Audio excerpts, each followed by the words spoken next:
We are on. Good afternoon, everybody. Welcome once again to Fired Up. It's theoretically 5 o'clock, just a little before that. We're coming a little bit early. Anyway, I'm your host for the show, Bob Irwin. We are broadcasting from the law office of Alan Butel here in downtown Las Vegas. Alan handles criminal defense and civil litigation in general law practice and is frequently a guest attorney on Fired Up, and was kind enough, since I retired from the gun store, to give me a my cell phone is playing an earlier show as we're doing this show, so we fix that. This show is about guns, related politics to that, and self-defense issues. We are on rebroadcast on KSHP 1400 AM radio, and we're on YouTube at Fired Up with Bob Irwin. The rebroadcast on the radio is on now Sunday mornings from 9 a.m. to 10 a.m. It will be a repeat of the audio version of this show. So as you're getting ready to drive to church, you can tune us in and watch the road. With this new time slot, we're running the radio. We're no longer being preempted by Dodger baseball. So that's why we went to Sunday. Today's guest is firearms instructor and terrorism expert Lenny Davis. Lenny, if you would, a little bit of your background for new listeners. Sure. Thanks, Bob. My name's Lenny Davis. I'm a retired special agent with Department of Homeland Security, and I spent 8 years after retiring from Homeland as a subject matter expert for the U.S. State Department in anti-terrorism, and now I am the Director of Investigations for Textratics International, a firm here in Las Vegas and in Dallas. And you train? I train counterterrorism people all over the world, U.S., friendly governments, all sorts of folks. Got some great friends and brothers all over the world. Apparently, the immediately thought of terrorist attack in New York turned out to be a drunk driver. Yeah, that was my first thing. I went, oh boy, here we go. But it was a DUI. Anyway, if you have questions or comments on the show, you can send an email or text to bob@firedupmail.com. We've got some signs behind us that tell you that, hopefully. And if you want to leave a message, I have an office phone now with a recorder on it. That's 702-257-1060. We do answer all inquiries that come in, so please feel free to do that. If you have a question directly for one of the guests, Lenny, for instance, you can text that same to bob@firedupmail, and I will forward it to him. We deal here in firearms issues and a lot of self-defense cases. There are several hundred of them every week in the country, and I want to do a little disclaimer at the beginning of each show now. We are familiar with Nevada law and so forth. When I'm pulling stories from the media, sometimes they're not exactly accurate. I usually try and pull every story from 2 or 3 sources so we can find out what's going on. But the caution is, we may be talking about a case in Minnesota or New York where something happened. And the idea of me using the cases is to allow the listeners to put themselves in the position of the person involved and look at it and go, what he did right, what he did wrong.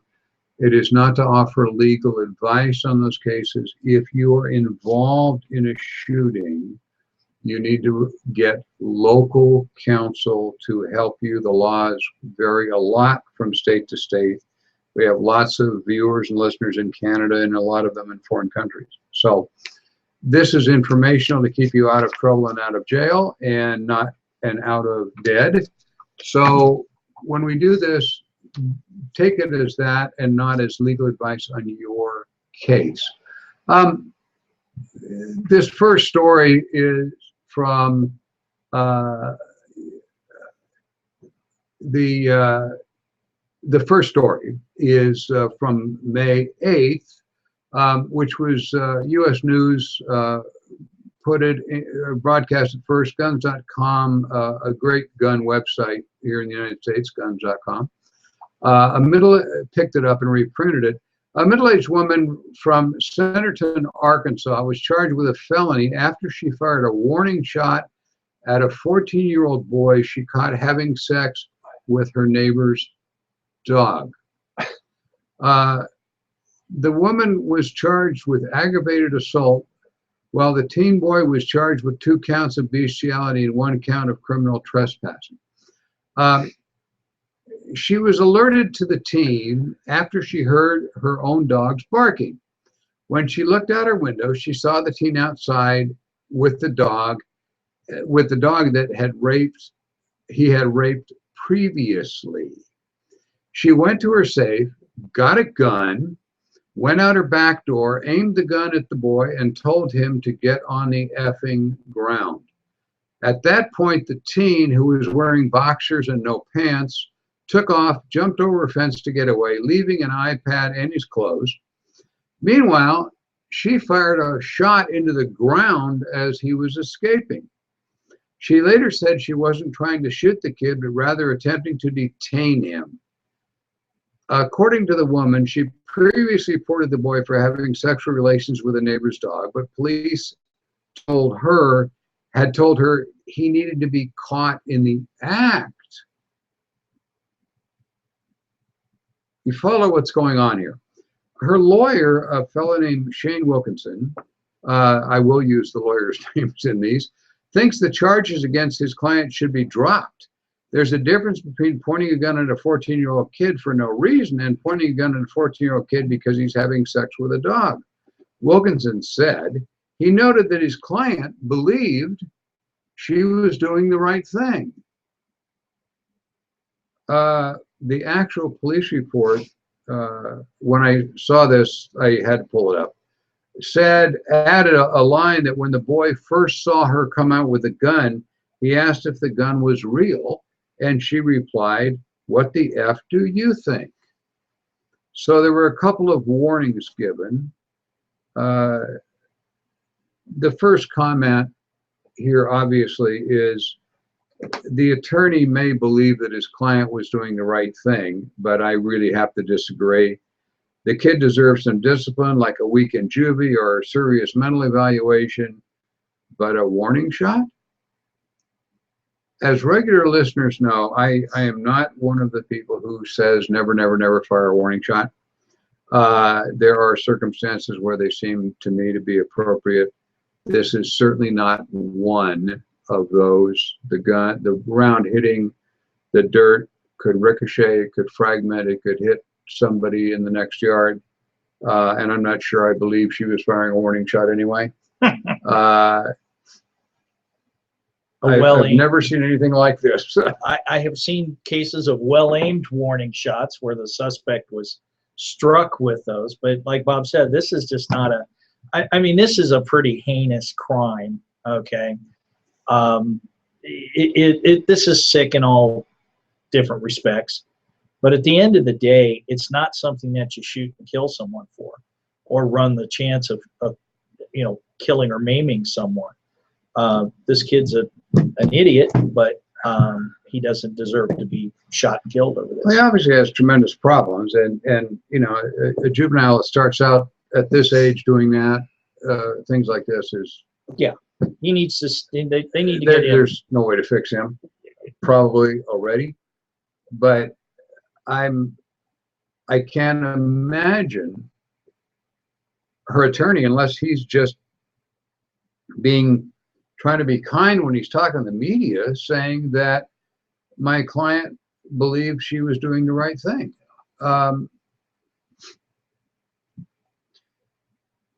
Where we are in Centerton, Arkansas, I'm not familiar with the law there, as I brought up in the disclaimer at the beginning of this thing. Obviously, if this case took place where I'm more familiar with the law in Nevada and California, she'd be in real trouble. She could be charged with attempted murder. She could be charged with reckless endangerment, certainly. I can't imagine what this woman was thinking. If you see somebody doing something really bad, if it's not endangering a human life, don't shoot toward them even a warning shot. It goes somewhere. Every bullet you fire hits something. You're absolutely right. You are responsible for every bullet that you loose. So if you fire a shot and you, in a warning shot, that shot's got to go somewhere. And if it strikes an innocent bystander, guess who's going to have some probably voluntary manslaughter, if not potential murder charges? Oh, if she'd hit him with a bullet or a bounce bullet, she'd be in jail in almost any jurisdiction. Yeah. Even in rural Arkansas, you shoot somebody that's not endangering human life, you're going to jail. She is fortunate that the bullet didn't hit anybody. Experience has told me most warning shots that are fired don't actually hit anybody. I've done a few court cases on those, and they're pretty easy to defend when there's nobody bleeding from that happening. Got one coming up here we'll see about shortly.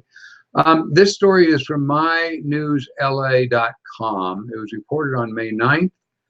And this is just a horrible story. A 61-year-old store owner was shot to death inside a market in South Los Angeles. He had come to the aid of one of his workers and engaged in gunfire with 2 robbery suspects. News reports identified him as an immigrant from El Salvador. About 8 p.m. Sunday, he had come from the back of the Martinez Market at 6565 South Normandy. This is South Central Los Angeles, to help a female employee who had been confronted by 2 masked men who ordered her to empty the cash register, according to police reports and witnesses. The owner came out to defend her. He exchanged gunfire with the suspects. He was struck multiple times, and unfortunately, he was killed. The robbers fled. One of them later died at a local hospital, according to the LAPD. His name and age were not immediately released. Another suspect was arrested Monday morning, and police are now looking for a 3rd suspect. A Los Angeles Police Department deputy chief said, although it wasn't immediately clear why they're looking for the 3rd suspect, that he wasn't in the store, maybe it's a getaway driver. And I ran this story. This is a gunfight, and one of the things we have to be aware of in a gunfight, somebody always loses.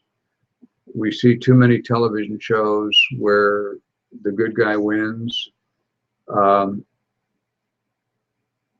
There is no solution to be offered here. The murderous thugs that are haunting the streets, these guys put no value on anybody's life. My obligation as a don't get yourself in trouble commentator would be, say, harden the target with bullet-resistant counters, bullet-resistant glass, add double doors with a man trap that you can buzz the door so the guy's stuck in the middle. Use cover, have a plan, practice tactics you would use if something like this happens. My commentary here is the truth of this. The solution is to allow the police to be turned loose to do their jobs. My solution to these thugs, is to raise the standards with police complaints, with officers being allowed to sue over unfounded and dismissed complaints, not having immunity from bringing frivolous lawsuits. The lawyers that bring these cases, because they can get money from the insurance company or whatever, there are a few jurisdictions where they're on the same legal ground. If they bring a frivolous lawsuit, they can be sued backwards for the money that the defendant spent. Right now, if there's a lawsuit and this guy's family, they just lose. Yeah. And if they spend $1 million defending themselves, defending the market so he can still own it, defending his estate, it's money that's just gone. And I know of a couple of jurisdictions that have added statutes that allow the victim of the lawsuit to counterclaim. You know, it's kind of a loser pays thing. If you lose the lawsuit, you pay the other guy's expenses. that would eliminate, in my opinion, and I work in lawsuits all the time, a lot of frivolous lawsuits. It's a little off of our self-defense thing, but when I saw this story, it's just a story of a immigrant guy who's an entrepreneur. He started this company. He's got all his licenses. He's got, giving people's jobs. He's in a horrible neighborhood, and sooner or later he's going to get murdered. Yeah. Well, and kind of back on the self-defense thing, being the state of People's Republic of California, I guarantee you it would be very hard. Los Angeles County, Los Angeles City, one of the toughest places to get a concealed weapons permit. This man may not have had a concealed weapon permit. He could have had it in the office. He apparently didn't. He's allowed to have the gun. Yeah, he's allowed to have that on the property. There's no problem. But I wonder how much training he does or did. Did he ever even shoot the gun? Did he? We don't know. I see a lot of cases where I've seen people where they would come in for their CCW class, qualify their CCW class, and then the next time they come back for 5-year renewal, and you ask when was the last time you shot, and they said 5 years ago. Yeah. This is a very perishable skill, and you got to have some training. And if you're going to put yourself in a situation where you're going to engage 2 armed bandits, and that's what these guys were, you better know the business end of a gun. And I've seen guys, God rest their souls, who have been well-trained officers, well-trained anti-terrorism people, and they go up against somebody, and it's just their time, and you lose. The only thing you can do is train. And I would almost hazard a guess that this man may, if he shot this gun, because in Los Angeles, as you well know, there's just not that many places to go legally shoot anywhere. You have to go miles and miles and miles to go anywhere to a range. And then, on top of that, how much time do you spend? How much do you shoot? Do you do dry practice? I'd almost guarantee it. If I would not be surprised if you look back and this man had never even fired the gun that he entered I wouldn't be surprised at all. But you can't. The gangbangers practice in empty houses. I'm told normally, and it doesn't occur to people to practice, but it is crucially important. I'm stuck on this ability to countersue. What's going to happen in this case? Of course, the patriarch of the family is dead. Are they going to still run the store? No, they're going to pack up their stuff and leave. And there'll be one less market for the real people that live there to go to, and the thugs will just move on. There has to be a way to stop the monetary damage to the victims, and that is, if you run some kind of a thing in California and want to start a movement, going to loser pays lawsuits would eliminate a lot of these guys coming in with the free lawyers. The free lawyers won't take it unless they're going to win. So only the serious, it doesn't stop lawsuits, it stops lawsuits that aren't serious. Right. I just as I came on the air, I was handed a flyer from greenvalleyrange.com. This is a place that is doing, it's an outdoor range, basically, that is operating, and there are people there to help you learn and this and that, and it's kind of free. It's at mile marker 15 on Las Vegas Boulevard South, 123,000 South Las Vegas Boulevard. If you take Las Vegas Boulevard and keep on going, you'll see it when you get out there. They have people there that are volunteering to help. The BLM that owns the land is actually putting in trash cans and all sorts of things for a public shooting range that essentially has no cost. There are instructors out there who are giving classes, giving free classes in some case. I would take a look. If you go to greenvalleyrange.com, you will find directions to it. It's sponsored by a couple of local businesses that are putting displays out there and so forth to help you out. Great place to go, and doesn't cost a fortune. And if you live in the south end of town and don't want to drive to the Clark County Shooting Park, which takes an hour, that's fine too. This is not a government range. It's basically a free-for-all.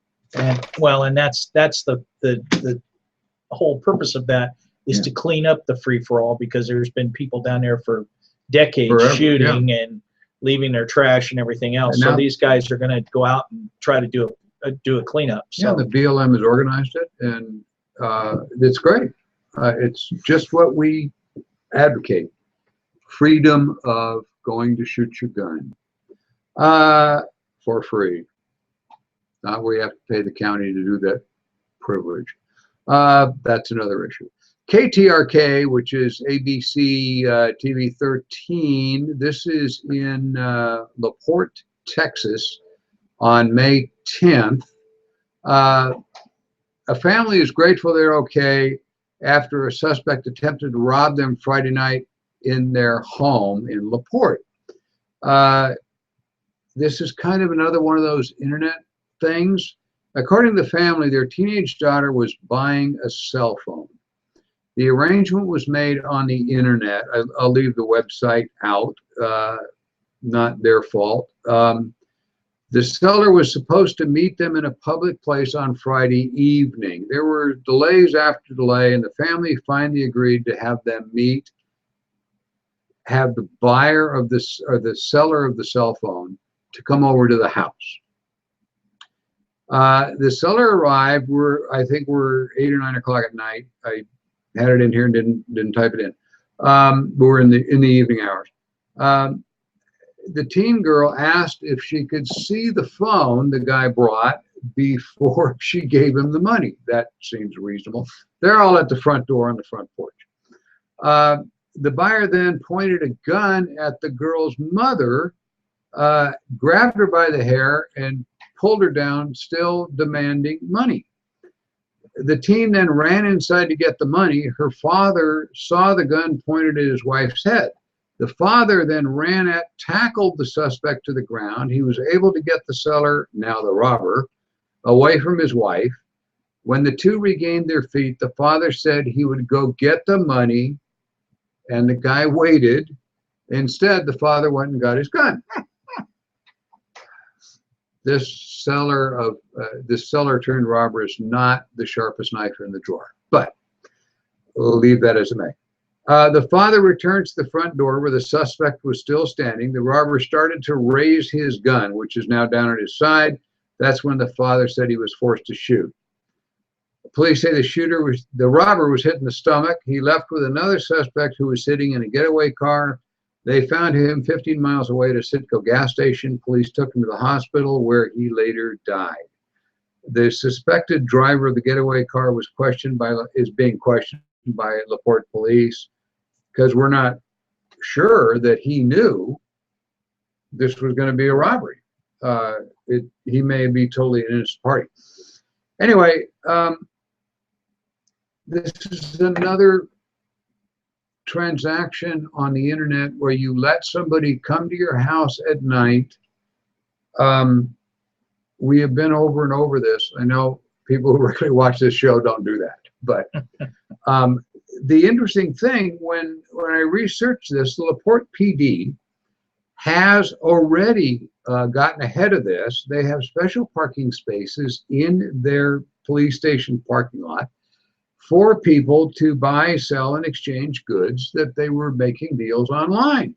The spots they have reserved are under 24-hour surveillance cameras. They recommend people use those spots when making transactions. This already exists in LaPorte. A sergeant named John Kruger said, anytime you're going to attempt to meet with a stranger to exchange goods or money or anything like that, you've got to be extremely cautious, and that's why we're always looking out for our citizens and providing a safe zone for them. The same thing has been proposed in Las Vegas, I understand. Don't do transactions with people on the internet that you don't know. Don't let them come to your house. Don't take money with you and go to some oddball area to buy something. The bad guy could be the seller, the bad guy could be the buyer. Just don't do that. We tell everybody to meet in the parking lot of a police station. They're trying to formalize that here, as I said, but these people could not possibly read the paper. These always go sideways. Yeah. Yeah, this is just a lack of common sense 101. You just don't let somebody come to your house, especially when you're going to you're buying something, because now what have you got? You've got cash. I have seen people who have shot and killed people for some of the most innocuous stuff, tennis shoes, cell phones. People will commit murder for that stuff. Don't bring them to their house. Don't bring them to your house and cause this. This guy was not the obviously the sharpest crayon in the box. When you okay, I'll go get you the money, and if you let me go do that, you're going to get shot. Yeah. So at that point, this obviously was a bad thing. But folks, just have a little common sense. Broad daylight, and not at your house, at some public spot. I really like, my kudos to the LaPorte PD that that's great. They set that up. I don't know why, if Sheriff Lombardo, if you're listening, or any of the chiefs of police in either Henderson or North Las Vegas, you've already got surveillance in all of your substations. Why couldn't you set up an area specifically to do that? It would cost you next to nothing and may save a life. If memory serves, and it may not, but I believe where I saw the proposal on the desk or in transaction was in the city of North Las Vegas, who was looking at doing this same thing. And I'm sure the LaPorte PD can tell you the pitfalls of doing it. When you got already one set up, there's always things that go wrong that you don't know. Call somebody that's already doing it, and you will find out and avoid those same errors. But the error is the buyer and seller just read the papers. These happen all the time. I love these stories. This is CBS TV4 in Miami, Florida. This is on the 12th of May this year, obviously. The incident began when a Miami police car stopped a car driven by a 45-year-old because the car was reported stolen. It was on a hot sheet. The officers found drug paraphernalia in the car in plain view when they walked up. So while they were busy arresting the driver, he's 45 years old. A 16-year-old who's his son, we found out later, was in the passenger seat, jumped out of the car and fled. You got to kind of think, where do you think you're going? But there was a reason he fled. A perimeter was set up in the area. Lots of squad cars come in, they block up everything. An investigator then discovered the teen had gone to a laundry nearby, a public laundromat, and stolen some clothes out of a dryer. And we know he did because he left his clothes there. So the guy who lost his laundry called the police and said, there's these clothes here that look like this, and my clothes are gone. And so the police now have a description of the clothes the guy's wearing. I love bad guys. Anyway, so they widened their search because the guy could have already walked through their perimeter, because now he looks totally different. The teen suspect was eventually located after police got a call that he had been shot by a homeowner. An armed 82-year-old resident was startled by sounds he heard coming from his basement. So the 82-year-old went down to the basement, and he was confronted by the suspect, who then tried to push him down. The elderly homeowner fired a single shot, wounding the young man in the buttocks. The injured intruder was taken by responding officers, obviously, to Jackson Memorial Hospital. He's expected to survive as of the time this was written. A third person, believed to be the teen's friend, was also apprehended nearby. There wasn't an explanation as to why he was there. Both the father and son are now facing a number of charges, including grand theft and drug possession. And it's good, the elderly homeowner, we tell him normally, if there's a noise in your basement, don't go down and see. Convincing senior citizens to do that sometimes is a waste of time. God being it, I'm going to go fix it. The arrest report, however, when I pulled it, I laughed for 10 minutes. The arrest report noted the teen had stolen the car to go pick up his father from jail because his father didn't have a ride. His father was just released. They didn't have a car, so the kid stole a car. That's why he was running, because the car was stolen. But when the father got in, he wanted to drive because the kid didn't have a license, and the father actually didn't have a license either. What the hell? Least of their worries. The kid obviously needs to be off the street along with his father. The elderly resident, my hero, did just the right thing. He needs a little bit of work on his marksmanship, but it's pretty tough when you're shoved by a youngster to regain your composure. He was shot in the buttocks, right? Yes. Was there any lingering brain damage, or sorry, I couldn't help myself. Well, some lawsuit lawyer look at that and say, obviously my client was running away when he was shot. When you sent me that, all I could hear was, I was shot, Forrest Gump, I was shot in the buttocks, but the guy did great. If you have a gun in your home and you need to use it, where would this guy be at 82 if he didn't have a gun in his home?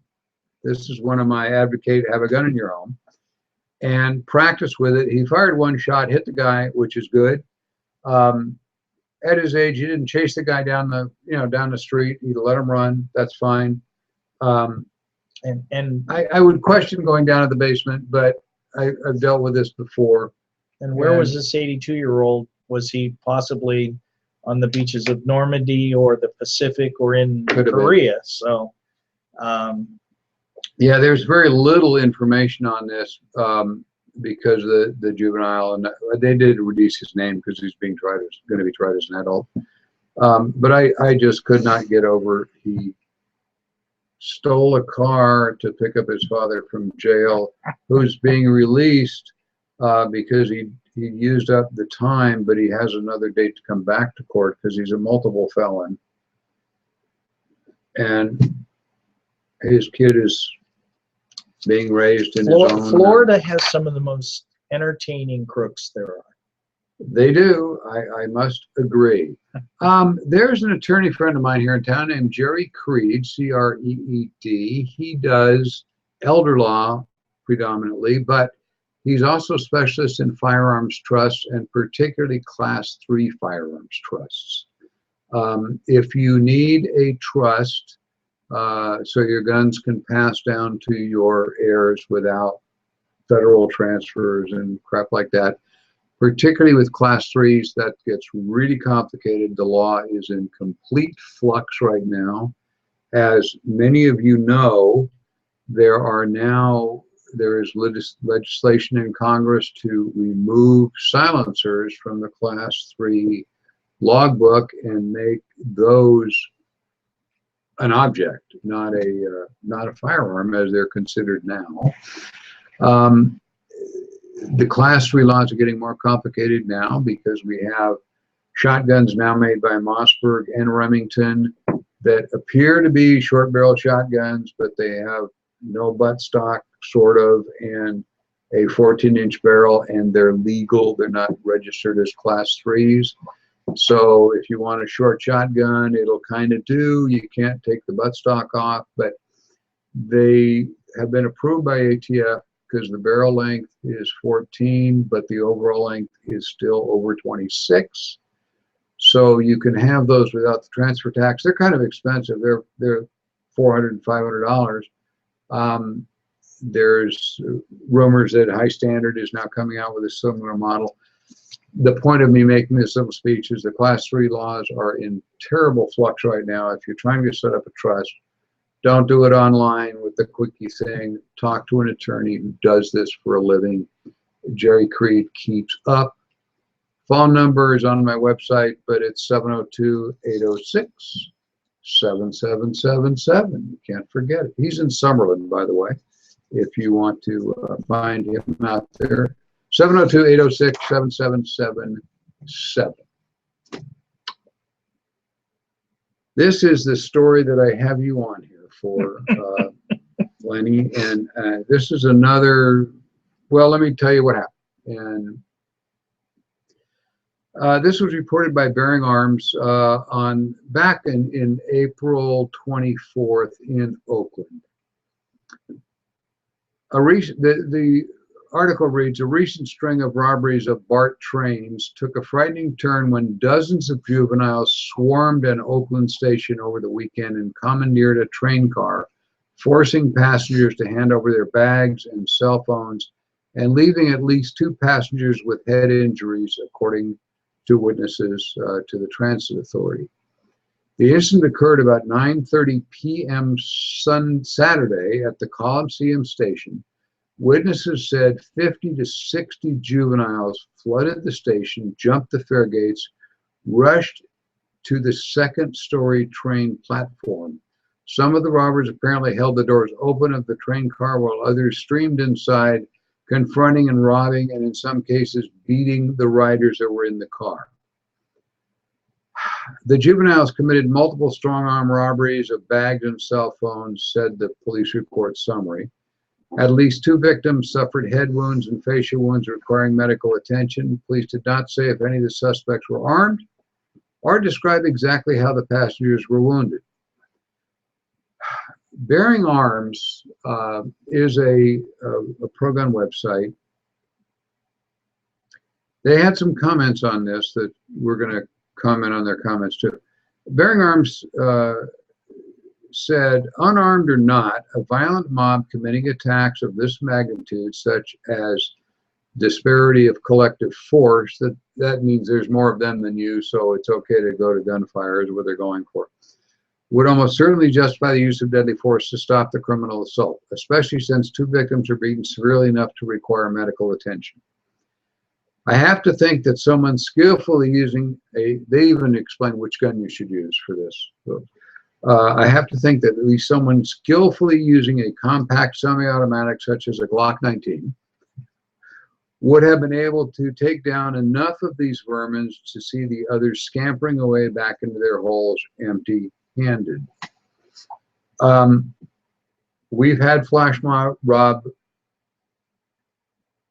robberies here in Las Vegas. They happen all over the country now. Usually convenience stores or phone stores or fast food places where they all just run in and grab things and run back out. In this case, they physically attacked their victims who were customers. If they physically attack people, deadly force is certainly an option. But first I want to kind of question Bearing Arms, even getting down to what kind of gun you should have to shoot these people. Are we at the point, and it's a question, are we at the point where mob rule of people stealing objects is the real solution? Obviously, if people are being injured, it can be the solution. This bodes horribly for Oakland. Well, charge. When you sent this to me, when I first heard about this, I kind of flashed back. I've been in this BART station in Oakland Coliseum. I was there in the one and only time I was there was 1982. My friend and I were attending a concert there, and we decided to take BART into Oakland instead of driving. I was a customs agent then, and he was a Border Patrol agent. I went there with my Browning high power and 3 extra magazines and a Walther PPK on my ankle. He went there with his Beretta 92 3 extra magazines and a Model 60 on his ankle, and we were heads on a swivel, and we still didn't know if we would make it out of there. This is a bad, not everybody in Oakland is a criminal, but there's a lot of bad folks there. And BART has their own police department, the Bay Area Rapid Transit System. That they have their own police department. They try to do a good job, but they've got several miles of it goes clear from San Francisco clear out to Livermore, California now. So they have a long line in a lot of places. I saw this, and my situation with this was they came. Obviously, it appears that they held the train door open, which the train's automatic. It will not move without the doors closed. So they've got people holding the doors open. So they have basically hijacked a train. Yeah. Now they're robbing people. They're beating people. You don't have to have a gun or a billy club or a baseball bat to inflict grievous bodily harm on someone. Correct. Now, I'm not 100% sure that I'm, bearing arms, they have their opinion. I'm sort of at the point where I would say this is going to be my personal deal. If I was on that train and these people were coming at me, I have a couple of things to consider.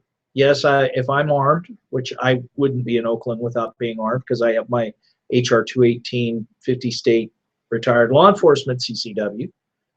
This is the thing that they're betting on. This wouldn't happen here if we had a rapid transit situation here, and because there's too many people have CCWs here.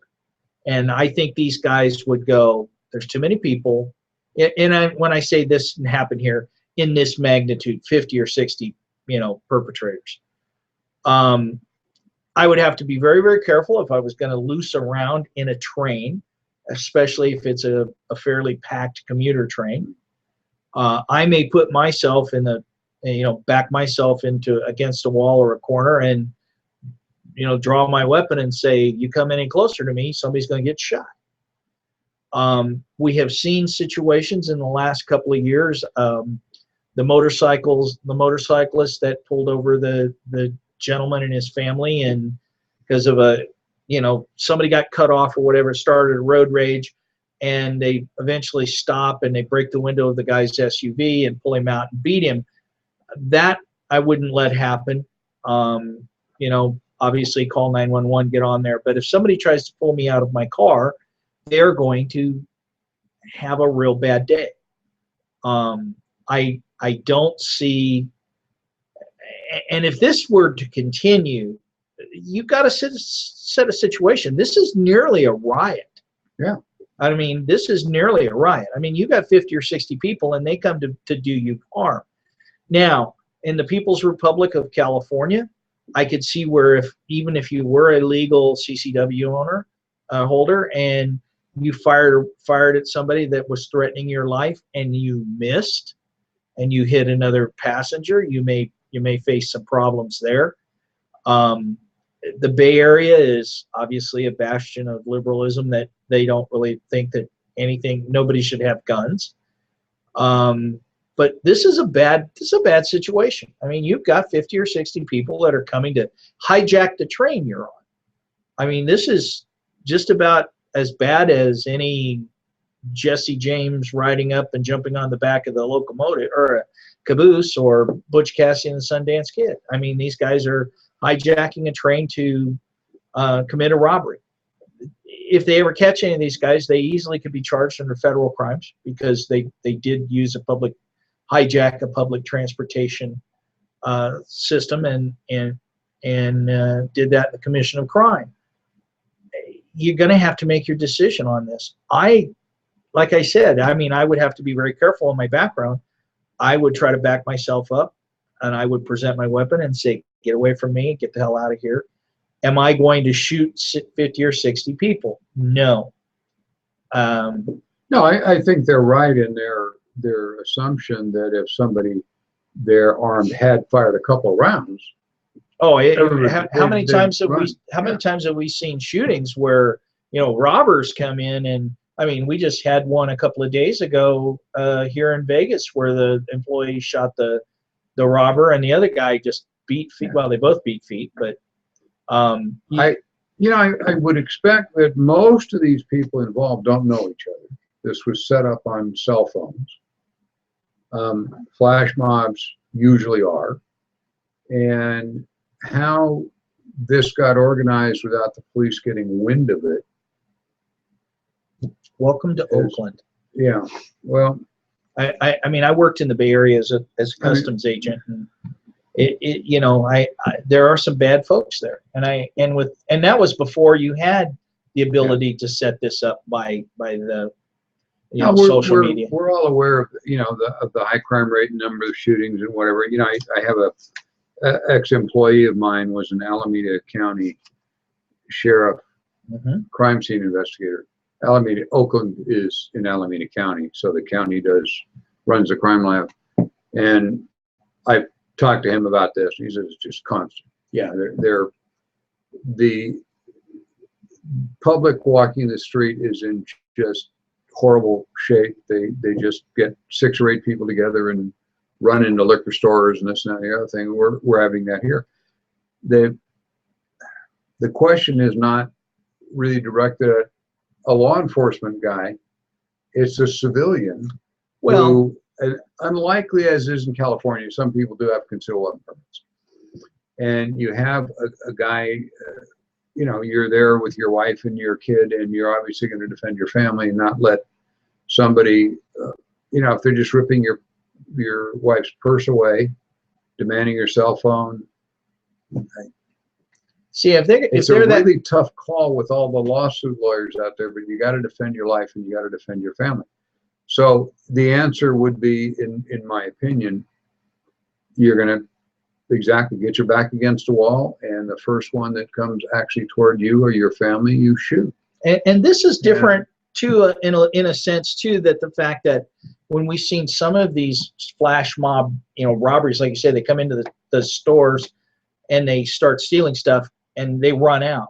They're not really hurt. They're not there to. They're not robbing the people. They're not robbing the people. They're not harming the people. They're just running in, grab what they can get, and running out. They're basically doing a scoot and loot. Yeah, it's mass shoplifting. Yeah, it's exactly what it is. That you just overwhelm any kind of security or staff, and you can't do anything about it.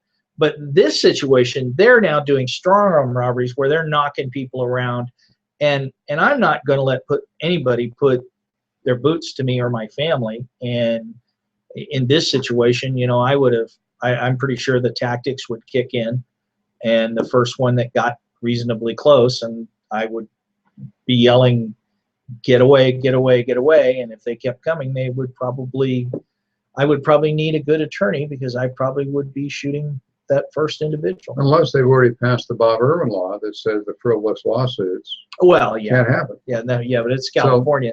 But yeah, this is a really disturbing deal, because this was a mass transit system that is a very good mass transit system for the Bay Area. But these guys got together and they hijacked a train, and this is a huge step up, and we'll see if they got away with it. I assume there are cameras in the BART trains. There would be now. If there's cameras almost everywhere in and around a BART station and the trains, and they're very good. A couple of years ago, a BART police officer made a really bad shoot, and it was very good video from the station itself. So these people would be relatively easy to identify. But you've got to make that decision. If you're going to get hurt or your family's going to get hurt, I'm going to protect myself. Well, you have to. I mean, first rule of gunfights is don't die. So defend yourself, and then you'll be defended in court. I'm quite sure if somebody fired in this situation, that the pro-gun groups and the NRA and all these people would come in with money to pay for some serious lawyers to defend them. This is just Of course, the crimes anti-groups, can't happen like this. of course, the anti-gun groups were saying, well, they were just some kids having a harmless prank. Correct. And again, that's the frivolous lawsuit law. While we're talking about training and what kind of training the guy may have had, if you carry a firearm, you keep a firearm in your house, you've got to learn the rules. Where I used to work at the gun store, and I still plug this, they teach the concealed weapon class 3 times a week, Monday, Wednesday, Saturday. You don't have to get on the list. You just go there. There is a list. You can sign up online, but they do take walk-ins. The first half of the class is the renewal. It starts at 9 o'clock and you're done by about 2 or so. And if you're there for the whole day, you got a lunch break in there while the other guys are shooting, and then you'll be there till 5:30 or 6 o'clock, and you'll have your permit. I didn't keep up on the prices. I believe the new class for a new permit, that is, are $75, and the renewal class, if you already have a permit and just renewing it, it's $55, I think. But you can sign up at thegunstorelasvegas.com. This has nothing to do with me. I no longer work there, but call the gun store, 702-454-1110. There's nothing more annoying than trying to go to a CCW class and you got to wait 2 weeks till they have enough people and so forth. This one goes every time. So you can just show up Monday, Wednesday, or Saturday at 8:30 in the morning and you'll get in. And just a quick side note. Learn. A quick side note, my renewal for my CCW came back in 9 weeks. So that was probably a new record for Las Vegas Metro. I understand they're getting better. I haven't been down there, but I got to renew mine also. And I understand that now they only do them on Martin Luther King at the main police station. They got lots more windows and lots more training. They do the 218 carries and everything all at once. And they're a lot more efficient. As usual, because of fingerprinting, this and that, Mondays and Fridays are the worst. The middle of the week, the guy who's giving us the office, Alan Butel, said he went down and renewed his. He was in and out in less than 2 hours with his retired law enforcement and his CCW. Both. And anybody from retired law enforcement, if you've already got your HR 218 here, your renewal, you don't even have to stand in line. I went in back in October to renew mine, as I have to do every year. And I said, yeah, I'm here for my HR 218. And then the lady at the very first counter said, is it a renewal? And I said, yeah. And she said, okay, thank you. We'll send it to you in the mail. So I gave the renewal sheet. I was there. Did she know who you were? No, she That's looked. probably why. Well, that's a possibility. Thank you very much. The last story here I've got, where are we on time? Oh, we're at 5:51 already. So Yeah. I'm going to save this one for next week, and so I can do my closing stuff. But I have to mention, this was a story about a robbery of attempted robbery of a tobacco store, vapors, whatever kind of, one of those head shop kind of things. And when I looked up to the story to see, when I went to find other similar crimes or whatever, when I'm looking for my second or third source, I went into Google and asked for, I forgot to put the town, so I just typed in head shop or tobacco store robbery without putting the town, and Google came back with 1,710,000 hits of head shop robberies. It wasn't liquor stores, it was 1,710,000. It's a really dangerous place to work.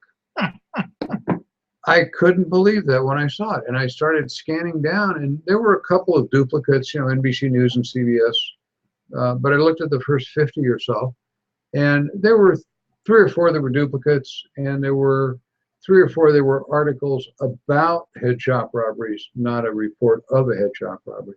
But I would guess that 80% of these are individual head shop robberies. Now, I'm defending a guy who was involved in a gun thing in a head shop here, and boy, the data available is just nuts. Company called Grant Defense. They're at 5580 South Decatur Boulevard. Russell and Jones. They're having their manufactured AR-15s and some really cool custom Glock 19s and Glock 17s. Their grand opening is June 3rd. It would, if you're buying an AR, you might want. They're kind of semi-open now, but they want to have their big deal. They've got a lot of ARs in stock now, as they're making a couple of different models. It's right next to the Dewey Animal Shelter. Their back door is the front door of Dewey Animal, so you can adopt a puppy and get an AR-15 or a Glock while you're there. Very good custom guns, manufactured right here. I would suggest finding them. Gun shows. We've got Crossroads of the West coming up here June 10 and 11, a couple weeks. We're going to be there. We've got a table for Fired Up. If you want to talk to me in person or get an autographed book or whatever, I'd be happy to do that. We'll be there most of the day. I always try to be there on Saturday from like 11 to 1 if you want to talk to me personally. My engineer may be there the rest of the time. We are, oh, did I do that wrong again? Russell and Decatur, not Russell and Jones. If you go to Russell and Jones, you'll be at their back door on the other side of Dewey Animal Shelter. I did it again. Because I'm reading my notes and I don't remember to correct the notes. I know it's on Decatur because I drive by it every day on my way to something. The guy running this is the guy that used to run Gun Show Ammo. He's a great guy, and we actually have a manufacturer building their own AR-15s and Glocks here. Amazing. Anyway, we'll be at the Crossroads Show June 10 and 11 downtown. I've got some passes still. If you wish to drop me an email or leave a note on the phone, you send that to there. I will mail you a pass to the show. So you need to get on the list prior, like 3 or 4 days ahead, so I can mail it to you. Anyway, drop me an email. We are on radio. The replay is KSHP Radio on Sunday from 9 to 10 a.m. We're on YouTube at Fired Up with Bob Irwin on Thursdays. As you know, because you're watching that, if you're listening to the radio, you can now, it's Sunday and you're listening to radio, you can go back and pick up the shows on YouTube. They are up there forever. Next week, I have as my guest firearms instructor Maggie Mordaunt. One of my favorite guests. She's a lot better looking than this one, known as CCW Maggie. She teaches all over the place. She teaches incredibly great ladies self-defense classes. When she's here, she will explain that to you. You can look up Maggie Mordaunt online, and she will talk to you and get signed up. She does a ladies only class. She taught it for a while at the gun store. She's teaching somewhere else, I think, now. I don't know if she's still doing the gun store or not. But if you're a woman not familiar with guns and you want a great class to get comfortable, she's it. Maggie Mordaunt, CCW Maggie. Search CCW Maggie. You'll find her all over the place. Thanks for watching and listening to Fired Up. Boy, right on the time here. And again, questions and comments to the address back there. Have a nice weekend. If you missed anything, we'll be on the website at YouTube.